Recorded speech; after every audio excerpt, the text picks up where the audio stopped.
வக்பு திருத்த சட்டத்திற்கு எதிரான வழக்கில் மத்திய அரசுக்கு சரமாரி கேள்வி எழுப்பிய உச்சநீதிமன்றம் இன்று பிற்பகல் இடைக்கால உத்தரவு பிறப்பிக்கப்படும் என்று தெரிவித்திருக்கிறது. வக்பு திருத்த சட்டத்திற்கு எதிராக உச்சநீதிமன்றத்தில் காங்கிரஸ், திமுக, தவேக, ஆம் ஆத்மி உட்பட இதுவரை 73 மனுக்கள் தாக்கல் செய்யப்பட்டது. இந்த மனுக்கள் உச்சநீதிமன்ற தலைமை நீதிபதி அமர்வில் நேற்று விசாரணைக்கு வந்தது.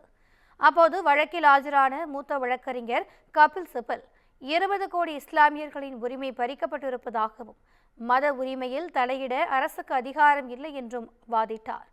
இதனையடுத்து தவேக தரப்பில் ஆஜரான மூத்த வழக்கறிஞர் அபிஷேக் சிங்வி 8 லட்சம் வக்பு சொத்துக்களை கையகப்படுத்தும் வகையில் வக்பு திருத்த சட்டம் கொண்டுவரப்பட்டிருப்பதாக குற்றம் சாட்டினார்.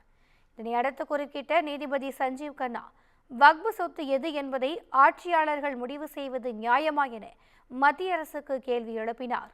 தொடர்ந்து இந்து அறநிலையத்துறையை இந்துக்கள் மட்டும் நிர்வகிக்க முடியும் என்ற சூழலில் இந்து கோயில் நிர்வாக ஆலோசனை குழுவில் வேறு மதத்தைச் சேர்ந்தவரை உறுப்பினராக்கலாமா என நீதிபதிகள் கேள்வி எழுப்பினர்.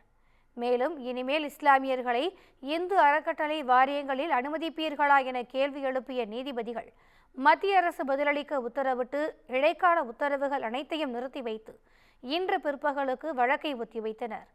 இந்த நிலையில் இன்று நடைபெறும் விசாரணைக்கு பிறகு இடைக்கால உத்தரவு பிறப்பிக்கப்படும் என உச்சநீதிமன்றம் உறுதியளித்துள்ளது.